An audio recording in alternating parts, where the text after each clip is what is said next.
Hello, this is Colin with Maker Farm. This video we're going to show you how to use Slic3r. You need to download the Slic3r file from the download section of the build guide. After you get that, you need to unzip it, and then you will see some folders just like you see here on my desktop.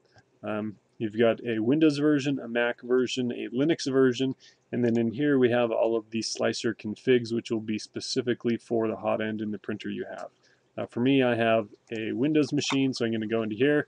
There's two versions. There's a 32-bit version or 64-bit version. I have the 64-bit, so I'm going to go ahead and install that here. When I go ahead and run it, it's going to open up here in just a minute. Okay, this is the screen that you're going to see. We want to make sure that we're using version 0.9.9. The first thing that we want to do is go open up one of those Slic3r configs that was right here in the folder. If you have a Mac machine, you're going to want to use this tar and unzip it. But for Windows machines, all you need to do is go to File. We're going to load config.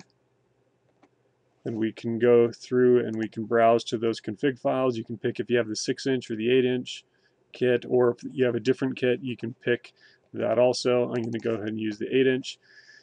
It's asking if you're going to use ABS or PLA. You can go ahead and pick that. Then it's going to ask which hot end you're using. Just make sure to pick the hot end, pick the config file, and hit open.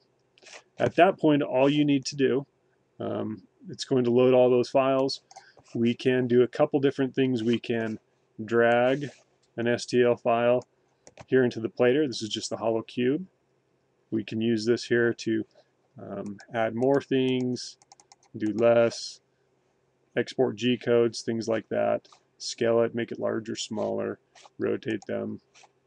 Or instead of dragging G code onto there, you can just go to File, Quick Slice, and then you can go through and find the STL file you want to do. I'm going to do the hollow cube. Just go ahead and click Open. It's going to do that, and it's going to generate the hollowcube.g code. At that point, we can go ahead and close Slic3r down. And let's go through here and find it. And here I've got my G code that I created right here. You can then go ahead and copy that onto your SD card, and then you can put that directly into your printer and you can print directly at that point. If you have any questions, make sure to contact us using the contact section of makerfarm.com.